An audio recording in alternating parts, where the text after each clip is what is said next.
எல்லோருக்கும் வணக்கம். அடியேன் உங்கள் ராமானுஜதாசன். இப்போது சித்திரை திருவிழா ஆரம்பிச்சிருக்கு. இந்த திருவிழா உலகத்திலேயே அதிகமான மக்கள் கூடும் திருவிழாவாக நம்ம ஊர்ல நடந்துகிட்டு இருக்கு.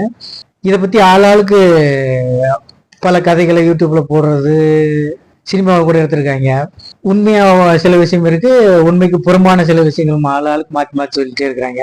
இந்த திருவிழா அழகர் எதுக்காக வைகாத்துக்கு போறாரு, மீனாட்சி கல்யாணத்துக்கும் இதுக்கு என்ன சம்பந்தம்? ஏன்னா மீனாட்சி கல்யாணத்துக்கு போறதா சொன்னாலும் கல்யாணம் முடிஞ்சு 3 நாள் கழித்து அழகர் அங்கே போய் சேர்றாரு. இது அது எப்படி ஜாயிண்ட் ஆச்சு? இது எப்ப 2 விழாவும் ஒண்ணு பண்ணாங்க? ஒரே நேரத்தில் நடந்த விழாவா இல்ல வேறு வேற நேரத்தில் நடந்த விழாவா? இதை எதுக்காக ஒண்ணு பண்ணாங்க? இதுக்கு பின்னாடி கூடிய புராண கதை என்ன, பொருளிகள் என்னென்ன அப்படிங்கிறத பத்தி நமக்கு தெரிந்த வரைக்கும் உண்மையான வரலாறு என்னங்கிறத பத்தி நாம தெரிஞ்சுக்கலாம். இப்ப அழகர் அழகர் மலை, அதாவது ரிஷபாத்திரி அப்படிங்கிறது அந்த மலையுடைய பழைய புராண பேரு. அங்க ஃபர்ஸ்ட் நரசிம்மர் கோயில் கொண்டிருக்கார். அதுக்கப்புறமா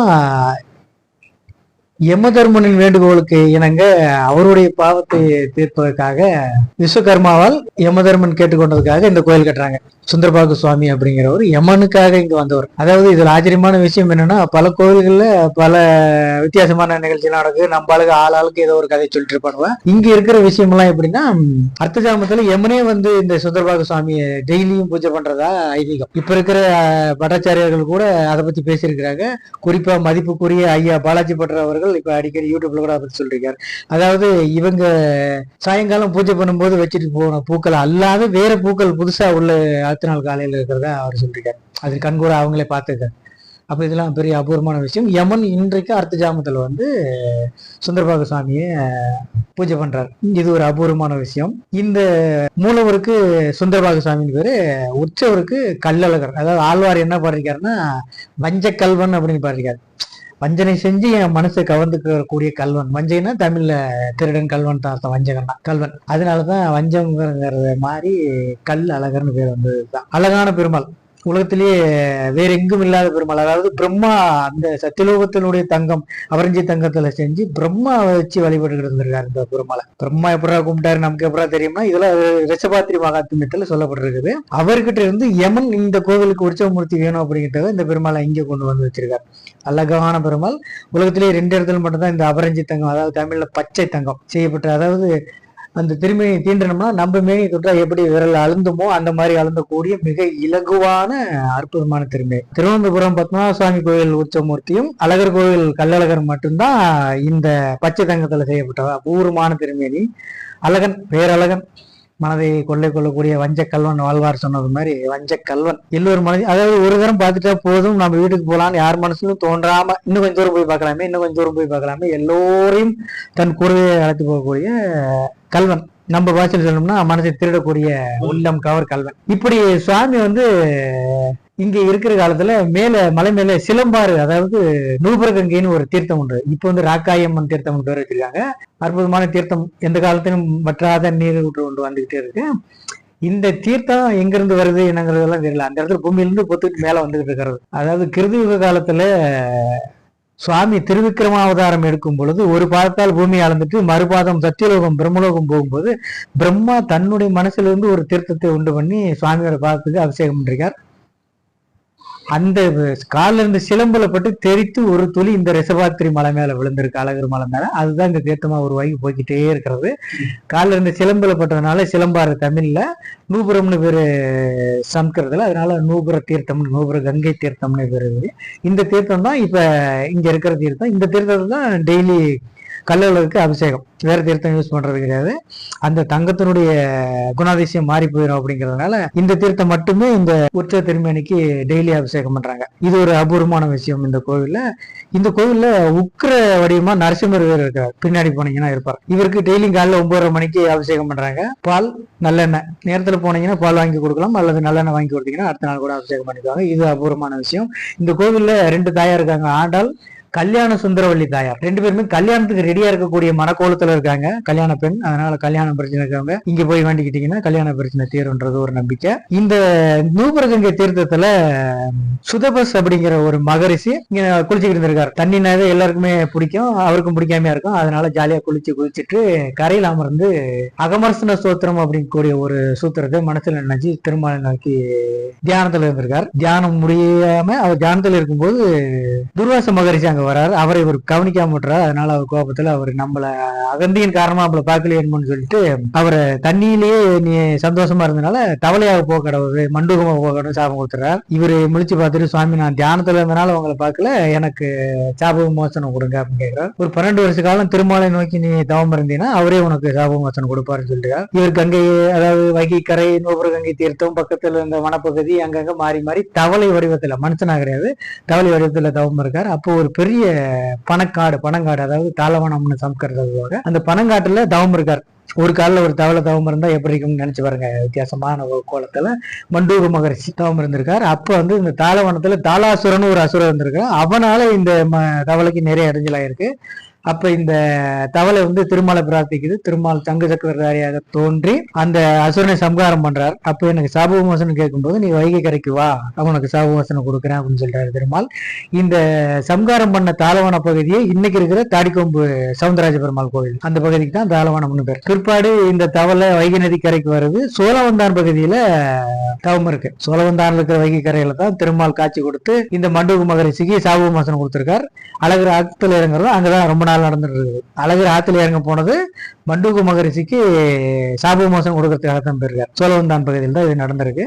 இப்போ யுகம் முடியுது, வேறு வேறு காலம் வருது, பல மன்னர்கள், பாண்டியர்கள் ஆட்சியெல்லாம் முடியுது, நாயக்க மன்னர்கள் ஆட்சி வருது. திருமலை நாயக்கர், அதாவது சௌரி நாயனா அய்யலுகார் அப்படின்னு சொல்லிட்டு திருமலை நாயக்கர் வந்து இங்க ஆட்சிக்கு வர்றாரு. அவர் காலத்துல மீனாட்சி அம்மனுக்கு ஒரு பெரிய தேர் செய்றார். தேர் செஞ்சுட்டு அதை இழுக்க முடியாது, அவ்வளவு மக்கள் கூட்டம் வரல. இது எப்படி அந்த தேர் இழுக்கிறதுக்கு என்ன பண்றதுன்னு சொல்லிட்டு அழகர் ஆத்துல இறங்குற சித்திர திருவிழாவுக்கு நிறைய கூட்டம் வருது அப்படிங்கறத பார்த்து 2 திருவிழாவையும் ஒன்னா சேர்த்துருவோம் அப்படின்னு சொல்லிட்டு அவர் தான் இந்த மாதிரி ஒரு ஐடியா பண்ணி சைவ வைணவ ஒற்றுமை பண்ணுவோம் அப்படின்னு சொல்லிட்டு அழகர் ஆத்துல இறங்குற நாளுக்கு ஒரு 2 மணி நேரம் முன்னாடி மீனாட்சி கல்யாணத்தை வச்சோம்னா மீனாட்சி தேர் இழுக்கிறதுக்கு கூட்டம் நிறைய வரும் அப்படிங்கிறதுக்காண்டி அவரு தான் இந்த வேலையை, அதாவது வேற வேற மாதங்கள்ல நடந்துகிட்டு இருந்த மீனாட்சி அம்மன் கல்யாணம் திருவிழாவையும் அழகர் ஆத்துல இறங்குற திருவிழாவையும் ஒரே வாரத்தில் நடக்கிற மாதிரி, அதாவது சித்திரை மாசம் நடக்கிற மாதிரி மாத்தினது அவர் தான். அதுக்கு முன்னாடி அழகர் ஆத்துல இறங்கினது சோழவந்தான்ல வேற காலத்துல, மீனாட்சி கல்யாணம் நடந்தது வேற காலத்துல. இந்த 2 திருவிழாவையும் ஒன்னாக்கி இந்த தேர் இழுக்கிறதுக்காக ஏற்பாடு பண்றாரு. அது மக்கள் கூட்டம் வருது. அந்த வருடம் விழா ஆர்ப்பதமா முடிஞ்சு போகுது. அப்புறம் யோசனை பண்றாரு, சரி அழகருக்கும் ஒரு தேர் செஞ்சு வைப்போமே, மீனாட்சிக்கு மட்டும் செஞ்சு. ஆனா அழகருக்கு தேர் இருக்கு, ஆடி மாசத்துல அந்த தேர் ஓடுது. ஆகம சாஸ்திரப்படி ஒரு பெருமாளுக்கு ஒரு கோவில்ல 2 தேர் அப்படி பண்ண முடியாது. அப்படிங்கறதுனால அதுக்கு மாற்று ஏற்பாடா தூக்கிட்டு போற மாதிரி ஒரு தேர் செய்வோமே அப்படின்னு சொல்லிட்டு ஒரு ஆசாரி கூப்பிட்டு ஒரு தேர் செய்ய சொல்றாரு. ஒரு 3-4 மாதம் ஒரு தேர் செய்யறாங்க. அதுக்கு 1000 பொன் கொடுத்திருக்காரு. அதனாலயே அதுக்கு 1000 பொன் சப்பரம்னே பேரு. அந்த 1000 பொன் சப்பரம் தூக்கிட்டு போற மாதிரி தேராவே இருக்கும். அந்த தேருக்குள்ள குதிரை வாகனத்துல சாமி உட்காந்துருப்பார். அதோட ஆத்துல இறங்குவார். ஒரு 1910-15 வரைக்கும் இது நடந்துகிட்டே இருந்திருக்கு. பிற்பாடு மக்கள் கூட்டம் கம்மியானது, பிரிட்டிஷ் காலத்துல மக்கள் கூட்டம் கம்மியானதுனால அந்த தேர் ஏதோ ரிப்பேர் ஆயிட்டதுனால அந்த தேர் பாதுகாப்பா வச்சுட்டு அழகர் ஆத்துல குதிரையில மட்டும் இறங்குற மாதிரி மாத்திட்டாங்க விழாவை. அதாவது நாயக்கர் காலத்துல அந்த 1000 பொன் சப்பரத்துல குதிரையில அமர்ந்து சுவாமி ஆத்துல இறங்கியிருக்காரு. இது ஒரு பெரிய விஷயம். இப்ப அது பார்க்கலாம் அப்படின்னா மதுரையில தவுக்க மைதானத்து பக்கத்துல போனீங்கன்னா கம்பத்தடி கருப்பண சுவாமி கோவிலுக்கு ஆப்போசிட்ல அந்த மண்டபத்துல அந்த 1000 பொன் சப்பரம் வச்சிருக்காங்க, பார்க்கலாம். இப்போ என்ன பண்றாங்கன்னா ஒவ்வொரு வருஷத்துல அந்த மண்டபத்துல அந்த ரதத்துல சுவாமி எழுந்தருளை பண்ணி காட்சி கொடுக்குற சாமி வச்சு பூஜை பண்ணிட்டு வெளியே கொண்டு வந்துருவாங்க. தூக்கிட்டு வர்றதில்ல, ஆனா சாமி அங்க எழுந்தருளார் அது பண்றாங்க. இப்ப அழகர் ஆத்துல இறங்கினது தேனூர் மண்டபத்தில சோழவந்தான்ல மண்டூக மகரிஷிக்கு மோட்சம் கொடுக்கறதுக்காக போனவர், அதாவது சாப விமோசனம் கொடுக்கறதுக்காக போனவர். இந்த 2 விழாவையும் இணைச்சு சைவ வைஷ்ணவ ஒற்றுமையை ஏற்படுத்தி வச்சவர் திருமலை நாயக்கர். ஆக மீனாட்சி கல்யாணத்துக்கு அழகர் போக கிடையாது, அழகர் போகல. ஏன்னா போறபடி விழா அந்த மாதிரி முறைப்படி ஏற்படுத்திருந்தா கல்யாணத்தன்னைக்கு அழகர் அங்க போற மாதிரி ஏற்படுத்திருப்பாங்க. அவங்க ஒன்றும் முட்டாள்கள் கிடையாது. கல்யாணம் முடிஞ்சு 3 நாள் கழிச்சு அழகர் ஆத்துக்கே போறாரு. கடவுளுக்கு தெரியாத கல்யாணம் நடக்கிற தேதி கூட தெரியாம கடவுள் போயிருப்பாரு. இல்ல அந்த மன்னருக்கு தான் தெரியாதா? விழாவை ஏற்படுத்தின மன்னர் கல்யாணத்தை அன்னைக்கே அழகர் அங்க கொண்டு வந்திருக்க மாட்டாரா? அதெல்லாம் கிடையாது. அழகர் ஆத்துல இறங்க போனது மண்டூக மகரிஷிக்கு சாப விமோசனம் கொடுக்கறதுக்காகத்தான் போறாரு. இப்ப எப்படின்னா, அழகர் ஆத்துல இறங்க போனாரு, கல்யாணம் முடிஞ்சு போச்சு, 3 நாளைக்கு முன்னாடியே முடிஞ்சு போச்சு, தன்னுடைய தங்கைக்கு சிறுவரிசையெல்லாம் கொண்டு வந்தோமே, இப்படி நமக்கு தெரியாம கல்யாணம் பண்ணிட்டாங்களேன்னு கோச்சிக்கிட்டு அழகர் திரும்பிட்டதாக ஆளாளுக்கு ஒரு கதை சொல்றாங்க. அதாவது எப்படின்னா, பாமர மக்கள் பேசிக்கிறாங்க, அது ஒண்ணும் பெருசா நம்ம தப்பு சொல்ல முடியாது. ஏன்னா கடவுள் எல்லோருக்கும் பொதுவானவர், அவரை பற்றி அவர்கள் என்ன வேண்டுமானாலும் பேசிக்கலாம். ஆனா பெரிய பெரிய ஆட்களே அழகர் இப்படி போனாரு, கோச்சிட்டு வந்துட்டாரு. அதுவும் நேற்று ஒரு வீடியோ பார்த்த ஒரு மெத்த படித்த ஒருத்தர் சொன்னாரு, கல்யாணத்துக்கு போகணும்னு கோச்சிக்கிட்டு துலுக்கு நாச்சியார் வீட்டுக்கு போயிட்டாரு அப்படின்ட்டு. துலுக்கு நாச்சியார்னு மதுரையில் யாரும் இருப்பதாக எல்லாம் எந்த ஆதாரமும் இல்லை, அப்படிலாம் ஒன்றும் தெரியல. ஸ்ரீரங்கத்தில் இருக்கிறாங்க துலுக்கு நாச்சியார்னு, மதுரையில் அப்படி யாரும் இருக்கிறதா தெரியல. இப்படி பெரிய பெரிய ஆட்கள் இப்படி எல்லாம் அதாவது மூடநம்பிக்கையை ஏற்படுத்தி வருது, வதந்திகளை பற்றி பேசுவது, இது கொஞ்சம் வருத்தமாகத்தான் இருக்கு. நம்ம ஒன்றும் பண்ண முடியாது. ஏன்னா பெருமாள் நமக்கு மட்டும் சொந்தமானவர் கிடையாது. கல்யாணத்துக்கு போயிட்டு சிறுவரிசையெல்லாம் திருப்பி எடுத்துட்டு கோச்சிட்டு போயிட்டாரு அப்படிங்கிறது உண்மைக்கு புறம்பான செய்தி. காரணம், கல்யாணம் முடிஞ்சு 3 நாள் கழிச்சு போன அழகர் ஆத்துல இறங்கினவரெல்லாம் ரிட்டர்ன் வரல. ராமராயர் மண்டபத்துக்கு போறாரு, வண்டியூர் மண்டபத்துக்கு போறாரு, திரும்ப ஒரு நாள் அங்கேயே தங்கி இருக்காரு. இல்லாத மண்டகப்படி ஏத்துக்கிட்டு மெதுவா தான் ரிட்டர்ன் போறாரு. அது அழகர் கல்யாணம் நடந்து ஆத்துல இறங்கணும் தெரிஞ்ச உடனே ரிட்டர்ன் போயிட கிடையாது. இது உண்மைக்கு புறம்பான தகவல். இதுக்கு பிற்பாடு என்ன ஆகுதுன்னா, இந்த அழகர் கல்யாணம் மீனாட்சி கல்யாணம் விழா ஆரம்பிச்ச அன்னையில இருந்து பாத்தீங்கன்னா, முன்னாடி மீனாட்சி அம்மன் ஊர்வலம் போவாங்க. 2வது சுந்தரேஸ்வரரும் பிரியாவரை, அதாவது அதாவது சுந்தரேஸ்வரர் பெருமான் பக்கத்திலேயே பிரியாத, அதாவது 2 விக்கிரமும் ஒன்னாவே இருக்கிற மாதிரி பிரியாவரை அம்மன் ஒரு அம்மன் இருப்பாங்க, அவங்களும் மீனாட்சி. 2வது இவங்க போவாங்க. 3வது முருகனும் தேவியானையும் போவாங்க. 4வது ஒரு சுவாமி வரும், நல்லா பாத்தீங்கன்னா பெருமாள் வருவார் 4வது. அது எப்படி கல்யாணம் நடந்து 3 நாள் கழிச்சு வந்த அழகர் இல்ல டெய்லி நடக்கிற உற்சவத்துல எப்படி அங்க கலந்துகிட்டு இருப்பாரு? பெருமாள் அங்க எல்லா நாலு உற்சவத்திலையும் இருக்கார். மீனாட்சி கல்யாணத்துக்கு பாத்தீங்கன்னா 4 மூர்த்தி வரிசையா இருப்பாங்க. ஃபர்ஸ்ட் பெருமாள் இருப்பார், 2வது மீனாட்சி அம்மன், 3வது சுந்தரேஸ்வரன் பிரியாவணி, 4வது கல்யாண குளத்துல முருகன் தெய்வானை இருப்பாங்க. அப்ப எப்படி கல்யாணத்துல பெருமாள் அங்க எப்படி வந்தாரு? திருப்பரங்குன்றத்துல இருக்கக்கூடிய பவளக்கனிவாய் பெருமாள், இந்த பெருமாள் தான் கல்யாணத்துக்கு வந்து ஃபர்ஸ்ட் நாள் கொடியேற்றான இடத்துல இருந்து ஊர்வலம் வராரு. இவர் தான் தாலி எடுத்து, அதாவது தங்கச்சி மீனாட்சி கையை பிடிச்சி சுந்தரேஸ்வரர் கையில கொடுத்து தாரவாத்து கல்யாணம் பண்ணி கொடுத்த பெருமாள் பவளக்கனிவாய் பெருமாள். இவரு திருப்பரங்குன்றத்துல இருக்கார். இந்த 10 நாள் உற்சவத்திலையும் எல்லா நாளும் ஊர்வலம் வருவார். கல்யாணம் பண்ணும்போது மேடையை ஃபர்ஸ்ட் இவர் தான் உட்காந்துருப்பார், கல்யாணத்துல இருக்கார். இதெல்லாம் தெரிஞ்சுக்கிட்டே நம்ம ஆளுங்க கல்யாணத்துக்கு பெருமாள் போகல, கோச்சிட்டு போயிட்டாரு ஆளுக்கு ஒரு கதையை கொலை போடுறாங்க. அதாவது இங்க ஒரு பெருமாள் எப்படி இருந்தாங்கன்னா, ஒவ்வொரு கோயிலையும் பெருமாள் நமக்கு ஏற்ற வசதிப்படி வச்சுக்கிட்டோம். அப்ப அப்படி திருப்பரங்குன்றத்துல பெருமாள் தான் இந்த கல்யாணத்துக்கு போய் கலந்துக்கிறாரு. ஆக பெருமாள் கல்யாணத்துல கலந்துக்கிறதும் போய், கோச்சிட்டு போனாருங்கிறதும் போய். இந்த கல்யாணத்துல பெருமாள் இருக்கார். அவர் வேற ஒரு விஷயமா வந்தார். திருவிழா 2ம் ஒண்ணு பண்ணிட்டாங்க, ஒரே நேரத்தில் நடக்க மாதிரி. மக்கள் கூட்டம் தேவைப்படுது அப்படிங்கிறதுக்காக. இதான் விஷயம். மீனாட்சி அம்மன் கல்யாணத்துல பவளக்கனிவாய் பெருமாள் கலந்துக்கிட்டு கல்யாணத்துல அவரு தான் தாரவாத்து கொடுக்குறார் மீனாட்சி அம்மனை, அதாவது தடாதகை பிராட்டிய சுந்தரேஸ்வரர் கல்யாணம் பண்ணி கொடுக்கார் பிறந்த வீட்டுல இருந்து வந்து. இந்த பெருமாள் எல்லா உற்சவத்திலையும் ஊர்வலமும் வரார். ஆக கண்கூட அதை பார்த்துக்கலாம். இது வந்து ஒரு பிரத்யட்ச சாட்சி, அதாவது ஐ விட்னஸ் அப்படிங்கிற மாதிரி. பெருமாள் இங்க வந்து இறங்கி போனாரு, கோச்சிட்டு போயிட்டாருலாம் போய் எனக்கு பிள்ளை கல்யாணத்துல கலந்துக்கிறார் பெருமாள். இது ஒரு விஷயம். பிற்பாடு இந்த மண்டப மகரிஷி வைகை நதி கரையில காத்திருக்கார். பெருமாள் வந்து சாப விமோசனம் கொடுக்கிறார். இது இப்படி நடத்துறாங்க அப்படின்னா, 10 நாள் உற்சவம் 3 நாள் பெருமாள் அழகர் மலையிலே இருப்பார். 3வது நாள் இரவு சாயங்காலம் பெருமாள் கல்லர் திருக்கோலம். வேறு எந்த பெருமாள் கோயிலும் இந்த திருக்கோலத்தை நாம் பார்க்க முடியாது. கல்லர் திருக்கோலம் அப்படின்னு சொல்லிட்டு இடுப்புல ஒரு மாதிரி வலை மாதிரி ஒரு வச்சிருப்பாரு. வலைன்னு சொல்ற ஆயுதம் கையில வச்சிருப்பார். நெத்தியில திரிசூலம் மாதிரி ஒரு அலங்காரமா ஒரு பொருள் சொல்லிருப்பார். கருப்பு கலர்ல ஒரு தலப்பா கட்டிருப்பார். கையில ஈட்டி வச்சிருப்பார். பின்னாடி கட்டம் போட்ட ஒரு கண்டாங்கி சேலை இருக்கு பாத்தீங்களா, அதை சுத்திருப்பார். கல்லர் திருக்கோலம். இந்த மாதிரி தங்க பல்லக்குல அழகர் மலையிலிருந்து எழுந்தருளி பெருமாள் மதுரைக்கு கிளம்பி போவார். இப்படி 3 நாள் கழித்து தங்க பல்லக்கிலே சுந்தரராஜ பெருமாள், அதாவது கல்லர் வேடம் தரித்து மதுரைக்கு கிளம்புகிறார். போற வழியில ஒவ்வொரு மண்டகப்படியாக பார்த்துக்கிட்டு தேனூர் மண்டபம் வந்து சேர்க்கிறார். தேனூர் மண்டபம் வருவதற்கு முன்பாக பிரசன்ன வெங்கடாச்சலபதி கோவில் தல்லாகுளத்திலே இரவு அபிஷேகம் நடக்கிறது. இந்த அபிஷேகம் முடிந்து பெருமாள் ஒரு பட்டு வஸ்திரம் சாத்தி கொள்வார். அது எல்லா வருடமும் பெருமாள் மேல சாத்திக்கிற வஸ்திரம் வந்து பச்சை பட்டு தான். நம்ம ஆளுங்க ஆளாளுக்கு இந்த வருஷம் என்ன வஸ்திரம் போட்டிருந்தாரு, இந்த வருஷம் என்ன பட்டு வஸ்திரம் போட்டிருந்தாரு, பச்சையா கலரா அப்படின்னு சொல்லிட்டு எல்லா கலர் பொட்டியில வச்சு மூடிடுவாங்க. ஐயரு கண்ணை மூடிட்டே எந்த கலர் பட்டு எடுக்கிறாரோ அதை தான் பெருமாள் சாத்திக்குவாரு. அதன் குணாதிசயம் வச்சு அந்த வருஷத்துல என்ன மழை பெய்யுமா, விவசாயம் நல்லா வருமா அப்படின்னு சொல்லுவாங்க. அப்படி பாத்தீங்கன்னா எல்லா வருஷமுமே பெருமாள் பச்சை வர்ண பட்டு தான் உடுத்திட்டு வருவார்.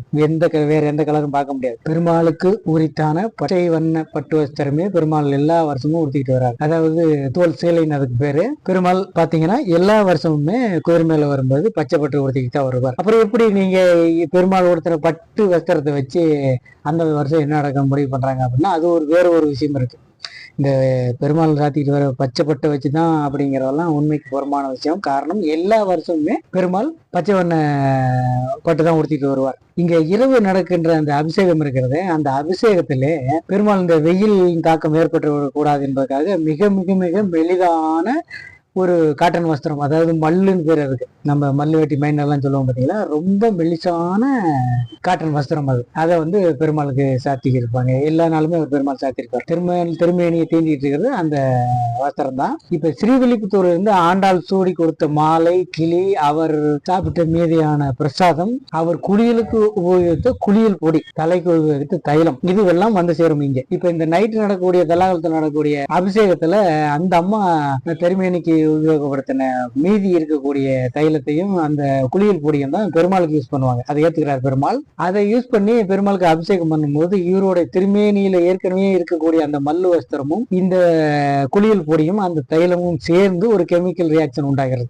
மூலிகை கலவையெல்லாம் சேர்ந்து ஒரு கலர் உண்டாகிறது. அந்த பியூர் ஒயிட் ட்ரெஸ், அந்த மல்லு இருக்கு இல்லையா, அந்த ட்ரெஸ்லையும் இந்த தைலமும் பொடியும் சேர்ந்து அபிஷேகம் நடக்கும்போது தண்ணீரும் சேர்ந்து எண்ணெயும் சேர்ந்து எது பவர் அதிகமா இருக்குதோ அதன் வரணும். மஞ்சளோ பச்சையோ நடுநீல கலரோ நீல கலரோ ஏதோ ஒரு வருஷத்துக்கு ஒரு கலர் வரும். இந்த கலரை வைத்துதான் நமது முன்னோர்கள் அந்தந்த வருஷத்துக்கு என்ன நடக்கிறது என்பதை முடிவு செய்திருக்காங்க. பச்சை பட்டு வச்சு எந்த முடிவும் இல்லை. ஏன்னா எல்லா வருஷமுமே பெருமாள் பச்சை பட்டு தான் உடுத்திட்டு வருவார். வேற எந்த பட்டு உடுத்தி நீங்க பார்க்க முடியாது. 1000 வருஷம் 100 வருஷம் வீடியோ இருந்து எடுத்து பாத்தீங்கன்னாலும் எல்லா வீடியோவிலும் பெருமாள் பச்சை பட்டு தான் உடுத்திருப்பார். அது ராஜாக்கள் வந்து தோல் சேலைன்னு சொல்லிட்டு, அதாவது நிறைய ஆபரணம் அணிந்திருக்கும் போது அந்த ஆபரணம் முடிக்கப்பட்ட பின்னாடி கயிறு யாருக்கு வெளியே தெரியப்படாததுக்காக தோல் ஒரு சேலை மாற்றிருப்பாங்க. இவர் சோலைமலைக்கு அரசு அப்படின்னு சொல்லி ஆழ்வார்கள் பாடிருக்காங்க இல்லையா, அதன் காரணமா இவரும் பச்சை வர்ணப்பட்ட தோல் சேலையா மாற்றிருப்பார். அதான் விஷயமே ஒழிஞ்சு இந்த என்ன கலர் அப்படிங்கிறது இவர் திருமேனிக்கும் அந்த குளியல் பொடிக்கும் அந்த மல்லு வஸ்திரமும் சேர்ந்து அதில் என்ன கலர் உருவாகிறதோ அதை வச்சுதான் காரணமே ஒழிய இந்த பச்சை பட்டு கிடையாது.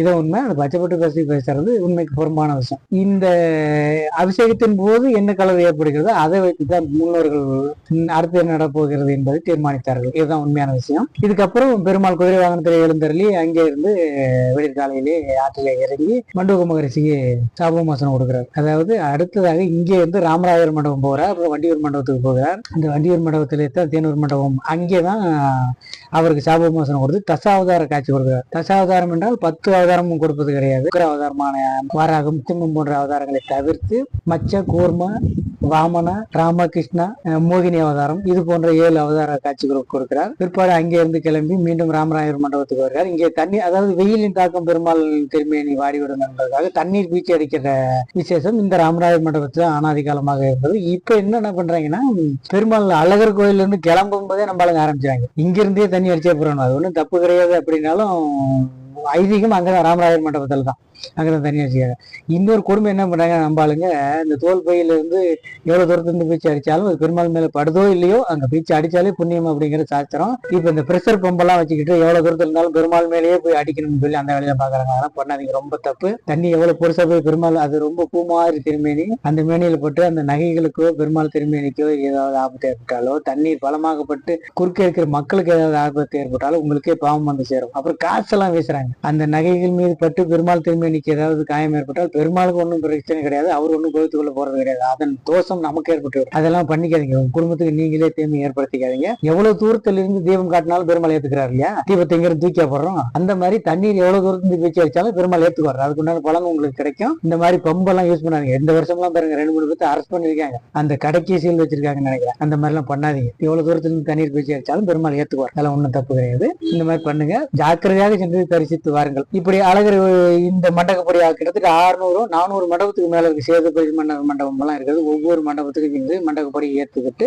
பெருமாள் ரிட்டர்ன் வர்றார். ரிட்டர்ன் வரும்போது புஷ்ப பல்லக்கில் வரார். போகும்போது தங்க பல்லக்கில் போனவர் ரிட்டர்ன் வரும்போது புஷ்ப பல்லக்கில் வரார். இதுல இன்னொரு விஷயம் என்னன்னா, எந்த கோயிலும் இல்லாத ஒரு தனி சிறப்பு என்னன்னா, எந்த கோயிலையும் மடப்பள்ளி இருக்கும், அங்கதான் பிரசாதம் தயார் சாமிக்கு நைவேத்தியம் பண்ணுவாங்க. இந்த கோயிலையும் அப்படிதான். வெளியிருந்து யார் எது கொடுத்தாலும் எந்த கோயிலையும் அலோவ் பண்ண மாட்டாங்க. நம்ம குலதெய்வ கோயில், கிராம கோயில் மூலம் அங்க போய் அந்த அன்னைக்கு பொங்கல் வச்சு அந்த பொங்கல் உள்ள கொடுத்தோம்னா தான் வாங்கிக்குவாங்க ஒழிஞ்சு, நம்ம வீட்டுல இருந்து மற்ற திருநாள்ல கொண்டு போய் கொடுத்தனால வாங்கிக்க மாட்டாங்க. கிராம கோயில் அப்படின்னா இது ஆகமப்படி பூஜை நடக்கிற கோயில், இங்கேயும் அதான் பண்ணுவாங்க, வாங்கிக்க மாட்டாங்க. ஆனால் இவர் கோயில இருந்து கிளம்பி வெளியில வந்து மதுரை திருவிழா முடிஞ்சிட்டு திரும்ப கோயிலுக்கு வர வரைக்கும் எந்த மண்டபத்துல எந்த பக்தன் என்ன பிரசாதம் கொடுத்தாலும் அது பெருமாளுக்கு நைவேத்தியம் பண்றாங்க. இது ஒரு பெரிய விஷயம். அது பொது பிரசாதம் அப்படின்னு சொல்லிட்டு அதெல்லாம் தோஷம் பாக்குறது கிடையாது. பெருமாள் ஏத்துக்கிறாரு எல்லாத்தையும் ஒண்ணு. அதாவது இங்க ராமானுஜர் காலத்துல இங்க வந்து தங்கி இருந்த கூரத்தாழ்வான் பெரிய பக்தர் வந்து சுந்தரபாகுஸ்தகம்னு சொல்லிட்டு ஒரு பெரிய ஸ்தோத்திரம் நூலை ஏற்றிருக்காரு. அதுல வந்து எச் ஜாதிகா எச் பாவகா அப்படின்னு சொல்லி பாருகிறார். அதாவது எந்த ஜாதிக்காரனா நீ இருந்தாலும் என்னை வணங்கும் போது நான் உன் ஜாதிக்காரனாகவே நான் பாவித்துக் கொள்கிறேன், நீ அப்படி என்னை பாவிச்சுக்கலாம் அப்படின்னு சொல்லி அவர் சம்ஸ்கிருதத்தில் அப்படி பாருகிறார். அப்படி பெருமாள் யாரையும் ஜாதி பார்க்கறதுல பிரசாத விஷயத்துல இந்த வெளியிலிருந்து வெளி வந்துட்டு உள்ள போற வரைக்கும் இந்த 2-3 நாளும் யார் என்ன பிரசாதம் கொடுத்தாலும் சுவாமி வாங்கிக்கிறார். அதெல்லாம் பார்த்துக்கலாம். அழகர் இதற்காகத்தான் இங்கு வருகிறார். பல ஆயிரக்கணக்கான பல நூற்றாண்டு கணக்கான காலமாக இந்த திருவிழா நடந்துகிட்டு இருக்கு. இது தமிழரின் பாரம்பரிய திருவிழா. ஜாதி மதம் உயர்ந்தவன் தாழ்ந்தவன் பணக்காரன் பிச்சைக்காரன் எதுவும் அரசு அதிகாரியா இருந்தாலும் அடிமையா இருந்தாலும் ஆண்டியா இருந்தாலும் எல்லோருக்கும் பெருமான் சமமானவன். எல்லோரும் போய் சுவாமி பார்த்து அரிசிட்டு வரலாம். எல்லாரும் கூடக்கூடிய மிகப்பெரிய திருவிழா. இந்த திருவிழாவுக்கு வந்த அழகர் தேனூர் மண்டபத்தில் எழுந்தறி மகரிஷி மண்டப மகரிஷி சாபவாசனம் கொடுத்துட்டு ரிட்டன் போயிறாரு அழகர் மலைக்கு.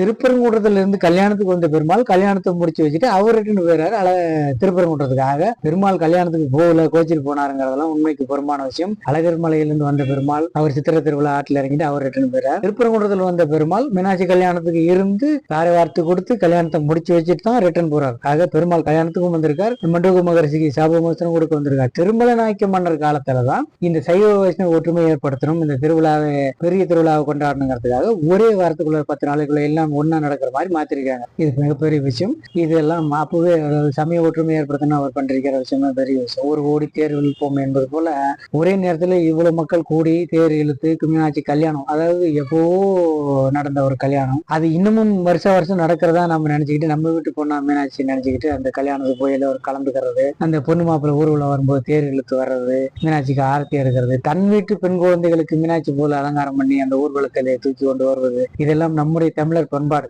பரம்பரையாக நம்ம பாரம்பரியம் விட்டு போக கூடாது என்பதற்காக நம்ம பண்ணிக்கிட்டு இருக்கிறோம். ஆக அழகர் கோவில் திருவிழாவும் மீனாட்சி அம்மன் கோவில் திருவிழாவும் வேறு காலத்தில் நடந்தது. அது மன்னர் காலத்தில் ஒன்று செய்திருக்கிறார்கள். அழகர் ஆத்துல இறங்கிட்டு கல்யாணத்துக்கு போக முடியல கோச்சிட்டு போயிட்டாரு அப்படிங்கலாம் உண்மைக்கு புறமான விஷயம். திருப்பரங்குன்றத்திலிருந்து வந்த பெருமாள் கல்யாணத்தை கலந்து முடிச்சு வச்சுதான் போறார். அழகர் மலையிலிருந்து வந்த பெருமாள் அவர் வந்த விஷயத்தை முடிச்சுக்கிட்டு அவர் ரிட்டர்ன் போறார். இதான் பெரிய விஷயம். இன்னொன்னு என்னன்னா, மலையிலிருந்து கிளம்பி திரும்ப பெருமாள் கோயிலுக்கு திரும்ப வர வரைக்கும் வெள்ளியங்குன்றம் ஜமீன்தார்கள் அப்படின்னு சொல்லிட்டு பரம்பரையா பல நூற்றாண்டுல அவங்க தான் பெருமாளுக்கு காவலா இருக்காங்க. இதெல்லாம் ஒரு பெரிய விஷயம். பொதுமக்கள் கையிலேயே சுவாமியை ஒப்படைச்சிருக்காங்க. அவங்களுக்கு தான் நாம நன்றி தெரிவிக்கணும். அந்த வெள்ளியங்குன்றம் ஜமீன்தார்கள் தான் பாதுகாப்பா இருந்து சுவாமியை திரும்ப கும்பிட்டு போய் அழகர் மலையில போறாங்க. அழகர் மலைக்கு வந்துடுறாரு சுவாமி. வந்ததும் உள்ள போயிட மாட்டார். வெளியிலே பிரதான மண்டபத்திலே தங்க வச்சிருப்பாங்க. அன்னைக்கு நைட்டு சோரசோபோசாரம், அதாவது இவ்வளவு கும்பல்ல போய் கண்பட்டு இருக்கும் இல்லையா, சுவாமிக்கு கண்பட்டு இருக்கும். ஆட்டுறாங்க. அதெல்லாம் பாத்தீங்கன்னா ஒரு 35 மணி நேரம் சுவாமி இந்த வாகனங்கள்ல காட்சி கொடுக்குறாரு. ரொம்ப களைச்சி போய் வந்திருப்பாருன்னு சொல்லிட்டு அவருக்கு அபிஷேக ஆராதனைகள்லாம் பண்ணி உடம்பெல்லாம் பிடிச்சி விடுவாங்க. அந்த வீடியோ எல்லாம் பாத்தீங்கன்னா ரொம்ப அற்புதமா இருக்கும். அந்த உடம்பெல்லாம் பிடிச்சி விட்டு அடுத்த நாள் காலையில தான் ஆஸ்தான சேர்த்தி அப்படின்னு சொல்லிட்டு சுவாமி உள்ள போவார். இப்படி ஒரு பெரிய விஷயம். அழகர் கோயில் இருக்கக்கூடிய இன்னொரு ஸ்பெஷல் விஷயம் என்னன்னா, இங்க ஒரு பிரசாதம் கொடுப்பாரு. அதாவது அரிசி உளுந்தெல்லாம் பண்ணிட்டு ஒரு தோசை பிரசாதம் ஒண்ணு கொடுப்பார்கள். அற்புதமாக இருக்கும். ஏதாவது இதுவரைக்கும் சாப்பிடாத ஒரு பிரசாதம், மறுபடி ஒரு தூளாக பொடி மாதிரி ஒரு அதுவும் இனிப்பாகத்தான் இருக்கும். அது பேர் தெரியவில்லை. ஆனா தோசை ஒரு பிரசாதமா இங்கே கிடைக்கிறது. ஒரு முறை தீபாவளி என்று அடியனுக்கு வந்த பாக்கியம் இருக்கு. அந்த பிரசாதத்தை நான் சாப்பிடுகிறேன். போய் நூபரகங்கை தீர்த்தத்தில் முடிந்தால் குளித்துக் கொண்டு அல்லது பெருமானை சேவித்துக் கொண்டு கூட மேலே போகலாம். இங்கே ஆண்டாள், கல்யாண சுந்தரவல்லி தாயார், அற்புதமான சுதர்சன ஆழ்வார் தெரியுது. எப்படின்னா மற்ற கோயில் போனீங்கன்னா சுதர்சன ஆழ்வார் வந்து முன்னும் பின்னும் தரிசிக்கிற மாதிரி இருப்பார். முன்னாடி சுதர்சன ஆழ்வார் இருப்பார், பின்னாடி நரசிம்மர் இருப்பார். ஆனா இந்த கோயில்ல முன்னாடி சுதர்சன ஆழ்வார் மட்டும் இருப்பார். நரசிம்ம சுவாமி தனியே உக்கர நரசிம்ம சுவாமி என்கிற கோயில் தனியே பின்னாடி ஒரு கோயிலுக்கு அவரை சேவித்துக் கொள்ளலாம். ரொம்ப வரப்பிரசியான மூர்த்தி, அற்புதமான மூர்த்தி.